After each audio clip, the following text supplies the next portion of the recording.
Le 15 mars 2016, des coups de feu retentissent au numéro 60 rue du Driss à Forêt. Les forces spéciales tentent de neutraliser un individu retranché. Pourtant, cet après-midi, la police antiterroriste belge et française pense effectuer une perquisition sans danger dans un lieu inoccupé. Mais elle essuie des tirs dès son arrivée. Sans le savoir, elle est entrée dans l'appartement loué par l'un des kamikazes qui se fera exploser une semaine plus tard, Ibrahim El Bakraoui. À l'intérieur se cache l'homme le plus recherché du moment, Salah Abdeslam. Il est accompagné de Mohamed Belkaïd, un Algérien de 35 ans, et Sofiane Ayari, alias Amin Choukri. Surpris, Salah Abdeslam et Sofiane Ayari parviennent à s'enfuir, laissant une caisse de munitions à une voisine.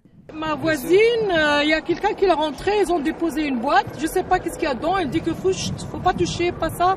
Et après ils ont parti en courant avec des masques et tout. Mohamed Belkaïd, lui, s'est porté volontaire auprès de l'État islamique pour mourir en martyr et résiste. 4 policiers sont blessés. Dans le quartier, des parents d'élèves confinés dans leur école attendent des heures derrière le périmètre de sécurité. Ça fait 2h30 maintenant qu'on attend et qu'on sait que les policiers sont sur le toit de la maison. Et on attend de savoir quand est-ce qu'on va pouvoir récupérer enfin nos enfants. En début de soirée, Mohamed Belkaïd est finalement tué par un sniper. À côté du corps se trouvait une Kalachnikov, ainsi qu'un livre sur le salafisme, et un drapeau de l'État islamique a également été retrouvé dans l'appartement.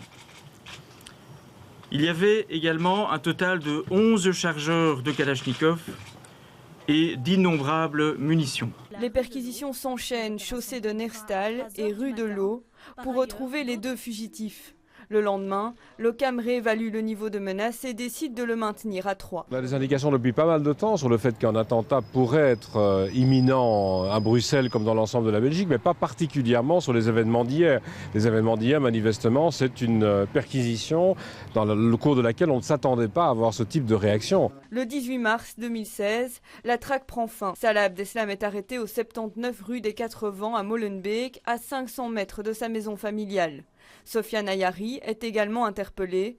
Les enquêteurs sont alors convaincus que le suspect numéro 1 des attentats de Paris souhaitait commettre une nouvelle attaque. Trouver des combattants étrangers avec des armes dans une maison, je ne pense pas que ce soit pour prendre un pique-nique.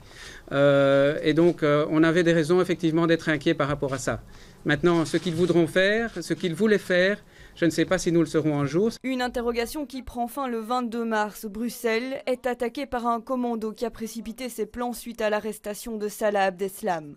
Dans un échange enregistré la veille des attentats de Bruxelles par la police, Najim Lachraoui, l'un des kamikazes de Zaventem, déclare d'ailleurs « La situation est telle qu'on ne peut plus retarder quoi que ce soit, tu vois.